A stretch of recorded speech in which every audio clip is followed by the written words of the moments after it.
Donc, je m'appelle Rodolphe Fontaine, IBM. Donc, je suis spécialiste de la gouvernance de la donnée. Et je serai présent pendant le salon, pendant les 2 jours, sur le centre A18, le centre d'IBM, qui va aborder différentes problématiques comme la data science, les architectures big data et le cloud. Et puis tout ce qui va être qui est apporté par Watson. Donc là, aujourd'hui, le sujet, c'est alimenter en temps réel votre analytique. Alors, si on revient une quinzaine d'années en arrière, on avait nos applications de gestion et l'idée, ça a été de positionner du reporting dans une top des applications de gestion pour pouvoir les ouvrir et pouvoir accéder à travers des reports à ces données. Dans un second temps, particulièrement avec les applications 3 tiers, on a été capable de créer des reports beaucoup plus avancés et en ayant des.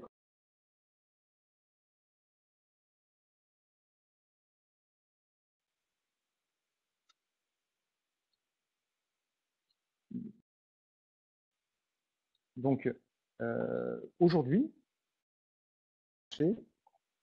c'est l'arrivée de l'analytique et l'analytique en temps réel, puisque la décision est passée au cœur de cet applicatif et la décision au moment où l'événement était disponible.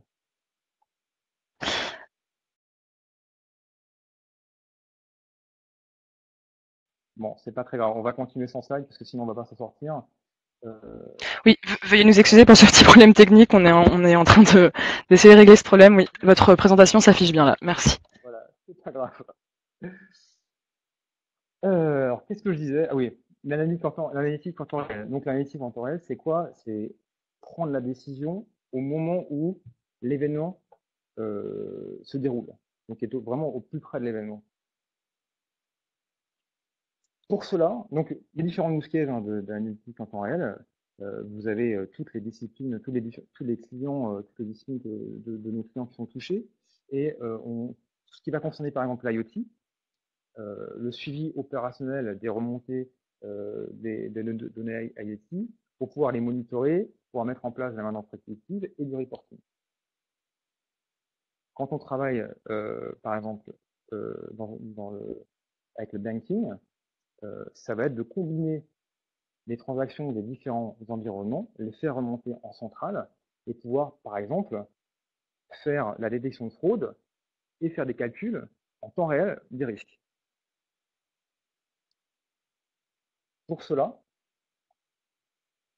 il y a une architecture qui s'applique parfaitement à cet échange de données qui s'appelle le Data Hub. Donc, les challenges du Data Hub, c'est quoi? C'est de pouvoir partager l'information, de pouvoir la mettre à disposition aux différents métiers, en ayant ajouté une contextualisation métier, et pouvoir répondre aux besoins des différents métiers qui vont devoir consommer ces données, en prenant en compte les specs, qui sont aujourd'hui, on le voit bien, plus ou moins précises, et pouvoir répondre à l'évolution rapide de leurs besoins. Alors, l'échange de données, comment ça se déroule aujourd'hui? C'est un peu le spaghetti. Hein. On a un échange, une donnée est partagée entre X applicatifs, elle est partagée souvent plusieurs fois. Donc en fait, ça a un impact assez fort sur les systèmes sources qu'on voit sur le schéma sur la gauche, hein, qui vont être les systèmes traditionnels, qui vont être le mainframe, par exemple, quand on est plutôt dans le monde bancaire, et qui vont être l'IoT, et aussi le cloud, d'ailleurs. Donc le besoin est de centraliser la donnée, d'avoir moins d'impact sur le système opérant, puisque la donnée sur laquelle on va se nourrir, elle est utilisée par des systèmes qui assurent le fonctionnement de l'entreprise. Quand on est dans le bancaire, ça va être le système les applications monétaires, la gestion des clients, etc., etc. Et donc, on veut avoir un minimum d'impact sur ces systèmes pour qu'ils puissent rendre leur service de tous les jours. On a aussi une grosse pression réglementaire et le cas de spaghetti que je vous décrivais tout à l'heure ne nous rend pas service pour pouvoir répondre aux demandes du législateur. Par exemple, si on prend une réglementation comme BCB 239, qui est plutôt dans le monde bancaire, on a des besoins de traçabilité qui sont importants. Et aujourd'hui, toutes les banques sont en train de mettre en place cette réglementation. Et documenter ce tas de spaghettis, c'est un travail qui est assez chronophage. Donc ce data hub, c'est quoi? C'est un modèle conceptuel, logique et physique. On va y retrouver les données les plus largement utilisées dans l'organisation, qui vont être donc utilisées par plusieurs métiers, par exemple, et les données qui ont besoin d'être agrégées, c'est-à-dire qui vont être issues, par exemple, des différentes organisations, des différentes caisses régionales, par exemple, quand on parle du monde bancaire, pour pouvoir les remonter dans l'organe central et pouvoir, comme je le disais tout à l'heure, pouvoir faire ces détections de fraude, pouvoir faire ce calcul des expositions. Dans ce data hub, afin de pouvoir rendre facilement accessible la donnée, on va installer une couche sémantique, c'est-à-dire un dictionnaire, un glossaire. On va pouvoir identifier les consommateurs, on va pouvoir identifier les propriétaires de la donnée, on va pouvoir renseigner les règles de gestion. En fait, on va documenter tout ce qui va faciliter la consommation de ces données par les métiers. Et on va aussi mettre en qualité. Ça, c'est extrêmement important, puisque pour que ce soit mes utilisateurs métiers ou même les data scientists, pour que lorsqu'ils viennent chercher cette donnée-là, ils n'aient pas un travail de préparation qui soit trop important. Ils savent déjà ce qu'ils manipulent, ils savent déjà quelle est la signification métier, ils connaissent déjà la qualité, ils n'ont plus qu'à consommer et à créer leur valeur, en fait. Alors, pourquoi ce data hub est applicable à l'analytique? Donc, j'ai un petit peu évoqué. La donnée qui comprend les capteurs, la donnée, elle est brute. Elle est extrêmement compliquée à manipuler. Donc, on a besoin de la contextualiser. On a besoin de l'enrichir. On va peut-être aller chercher dans des référentiels de l'information pour lui donner plus de sens. On a besoin de la mettre en qualité. Donc, ça correspond complètement à ce que je vous ai écrit sur le data hub. Donc, je vous ai mis sur ce slide un schéma qui est issu d'une étude du Gartner de décembre 2017. L'idée ici, c'est de pouvoir réutiliser un maximum d'assets qui sont déjà présents dans l'entreprise et pas réinventer la roue. C'est-à-dire, par exemple, tout ce qui va être ETL. Tous les grands acteurs aujourd'hui, tous les grands clients ont des ETL pour faire data transformation. On ne va pas en aller en chercher un nouveau, on va le réutiliser pour faire cette mise en place dans le data hub. Même chose sur l'infra, même chose sur le stockage. Donc vous voyez ici qu'il y a 4 grandes technos qui sont présentées. Donc l'ETL, que j'ai déjà évoqué, la data virtualisation, qui peut être par exemple des moteurs de recherche, la réplication, le messaging. Je rajouterais à ça les API ou le microservice pour pouvoir beaucoup plus facilement exposer ces données. Puisque, encore une fois, hein, le but de cette architecture Data Hub, c'est pouvoir aller chercher la donnée directement dans le Data Hub et ne plus aller la consommer dans les systèmes sources qui ont un service métier à rendre. Et donc, ça va permettre de libérer du workload, ça va permettre d'avoir un fort impact sur les coûts, surtout quand on est sur des systèmes pay as you eat, où vous payez la consommation, où le client paye la consommation. Et ça va rationaliser l'échange de données. Donc là, j'ai choisi dans cette présentation de faire un zoom sur 2 technos, principalement. La réplication, avec une offre IBM qui s'appelle InfoSer Data Réplication, et un module particulier qui s'appelle CDC, Change Data Capture, et le messaging, en utilisant, en parlant d'un module open source qui s'appelle Kafka. Donc, qu'est-ce que le data? Donc, je vais commencer par Change Data Capture. Le Change Data Capture, c'est quoi? C'est la réplication de données basée sur les logs applicatifs, qui va permettre de délivrer au fil de l'eau les changements qui sont effectués sur les données sources et les propager vers une ou des cibles. Donc, la value proposition les avantages hein, de Change Data Capture, c'est ça réduit les temps de diffusion de données. En effet, ça les propage au fil de l'eau. Ça optimise le workload sur les systèmes sources, c'est-à-dire que votre applicatif, plutôt que faire du batch et envoyer et faire des grosses extractions, vous allez faire plutôt du transactionnel, des extractions transactionnelles. Donc ça va consommer beaucoup moins de ressources, disque, CPU, processeur. Ça va vous permettre de minimiser vos fenêtres batch pour faire vos processus d'extraction, puisque on va passer d'extraction de masse à la réplication. Et ce sont des systèmes qui vous permettent d'assurer l'intégrité transactionnelle. C'est-à-dire que lorsque un enregistrement est répliqué, il est forcément envoyé vers la cible et le système vous assure que cette réplication est bien effectuée. Alors, comment fonctionne le change data capture? Donc, il y a deux composants principaux qui sont des agents qui s'installent au plus près de la source et de la cible pour propager la donnée. L'agent source, lui, va surveiller les logs de vos applications, capturer les modifications qui sont reflétées par ces logs et les envoyer vers un agent cible pour les propager vers les différents sites que vous aurez déterminés. Ça peut être des PSGBD, ça peut être du data, ça peut être des ETL, ça peut être du messaging. Vous avez une console d'administration qui vous permet de configurer et de mettre en place ces différents agents et qui vous permet de faire du monitoring, donc du suivi d'activité. Mais lorsque ces agents sont configurés, ils peuvent vivre leur vie sans avoir besoin que cette console soit connectée dessus et propager ces réplications.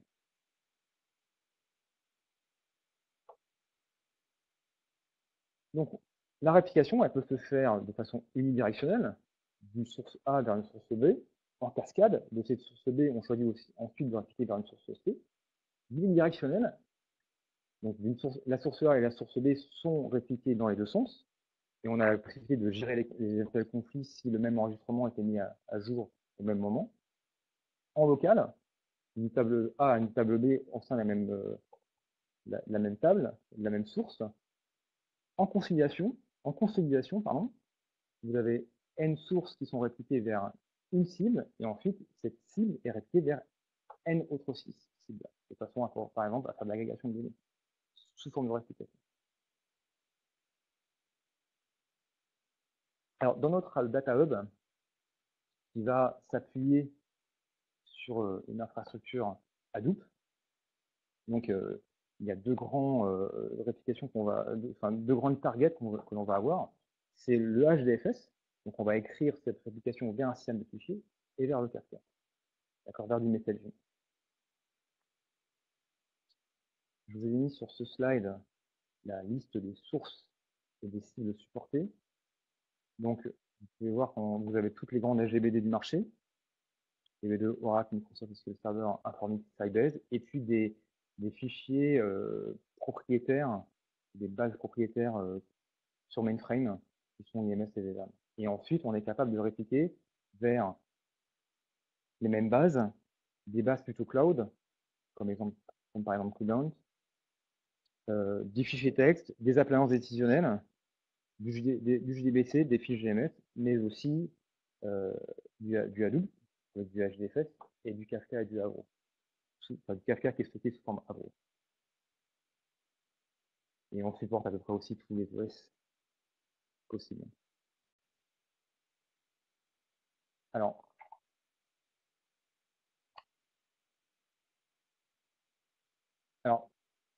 petite aparté, quand on fait du HDFS, on passe par un protocole qui s'appelle WebHDFS, qui est un protocole sous forme d'API REST, qui a ses limites, puisque lorsqu'on va être sur un système fonctionnel, on va devoir répliquer, qui envoie énormément d'enregistrements à la seconde qui vont être mis à jour, par exemple, qui peuvent être créés, envoyer des requêtes HTTP, ça peut poser des soucis en termes de réponse de perte. Donc c'est pour la raison pour laquelle on s'appuie de plus en plus sur Kafka, qui lui est une plateforme de messaging streaming qui permet de stocker la donnée en temps réel, qui permet de stocker la donnée dans ce qu'on appelle des topics. général, ce qu'on fait, c'est qu'on crée un topic par table répliquée. Et ces topics sont divisés en partitions. Et ces partitions peuvent être réparties sur plusieurs nodes, ce qui permet d'avoir la résilience de l'information et la haute dispo. Donc, dans ces architectures Data Hub, et même dans tout ce qui est aussi applicatif, nous aujourd'hui, par exemple, dans notre solution Information Server qui porte le TL Data Stage, en interne, on utilise Kafka pour l'échange intercomposants. Et dans les architectures Data Hub, c'est un composant qu'on voit de plus en plus, parce qu'il est capable d'absorber une charge très importante en termes de flux qu'il va ingérer. Et puis derrière, pour la réplication, on peut avoir d'autres technologies comme par exemple un ETL. On peut très bien plugger un ETL sur du Kafka. On peut avoir du Spark Streaming. On peut avoir directement, il y a des technos dans Kafka qui sont portés d'ailleurs par Confluent qui permettent directement de faire l'écriture et de la résilience d'information. Alors, quand on parle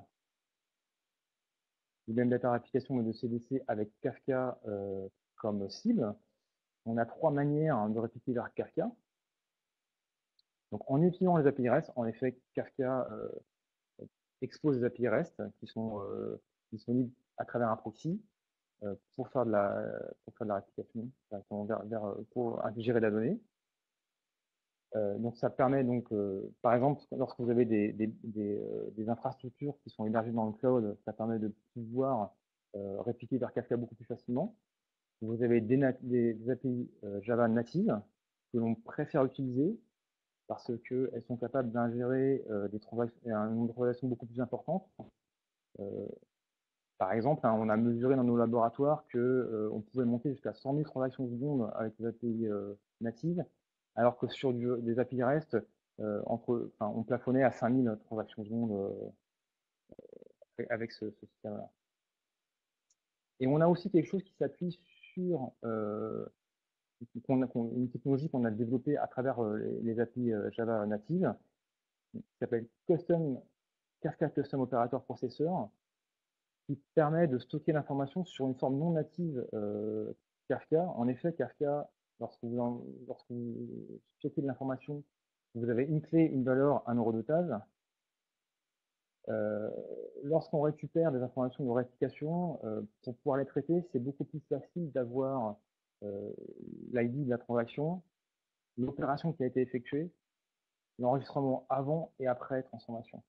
C'est beaucoup plus facile après à traiter pour pouvoir faire la synchronisation. Et donc, c'est pour ça qu'on a développé cette techno pour pouvoir mettre dans Kafka l'information sous cette forme, pour pouvoir la traiter, la dupliquer derrière, l'ingérer beaucoup plus facilement. Alors, donc, comme on l'a évoqué ensemble, l'architecture Data Hub, c'est quelque chose qu'on voit apparaître de chez tous nos gros clients aujourd'hui. IBM a répondu à plusieurs appels d'offres par exemple chez les grands clients bancaires l'année dernière sur ces problématiques de Data Hub. Et on pense que la réplication de données et le streaming sont les arcs-boutants de cette architecture, parce que ça permet de délivrer la donnée au fil de l'eau, et puis pour Kafka, ça permet d'ingérer et de supporter un niveau de transaction assez élevé, tout en utilisant et en restant dans le monde de l'open source. Et en plus, en rajoutant, comme on l'a évoqué, la gouvernance et la qualité de données sont importantes, des briques de gouvernance et qualité de données. Et là, nous, IBM, nous portons une offre qui s'appelle IBM Information Server. D'accord? Alors, j'en ai fini pour cette présentation. Ce que je vous propose, c'est, pour terminer, donc IBM sera présent sur le stand A18 pendant ces 2 jours. Donc, nous allons parler de data governance, nous allons parler d'intégration de données dans Hadoop. Donc, je serai présent sur le site si vous voulez partager autour de ces sujets. Déjà, je vais animer plusieurs mini-ateliers sur la gouvernance et comment l'intelligence artificielle est en train de un petit peu révolutionner ces problématiques de gouvernance. Je vais aussi parler d'intégration de données dans le monde du data. Mais il y aura bien mon IBM, donc il y a d'autres sujets. On a une offre qui est beaucoup plus large. Et donc on a 2 conférences, une sur la data science, la préparation de données dans la data science et l'industrialisation des modèles, puisque ce sont 2 sujets qui sont très chronophages pour les data scientists, qui prennent à peu près 80% de leur temps, et parce que 20% à travailler vraiment sur la donnée, à travailler sur leurs algorithmes. Donc ces sujets, avoir des solutions qui permettent nativement d'accélérer et donc de réduire ce temps de préparation de données d'industrialisation est très important. Nous aurons aussi notre conférence le 13 mars entre midi et 13h avec des experts, un expert Watson et un expert de cloud et développement qui vont venir un petit peu vous présenter ce qu'on fait chez IBM sur ces sujets. Et tout au long de ces 2 jours, on va avoir sur le stand des mini-ateliers qui vont parler de data science, data visualisation, analyse prédictive, etc., etc. Donc, les sujets que vous voyez évoqués en bas. Donc, passez nous voir. Il y aura des architectes, il y aura énormément d'experts data science, big data et intelligence artificielle. Et ayons des échanges sur ces sujets. Et j'en ai fini pour cette présentation, ce webcast. Je vous remercie. Est-ce que vous avez des questions? Si vous avez des questions pour Monsieur Fontaine, n'hésitez pas à les écrire dans le chat du webinaire.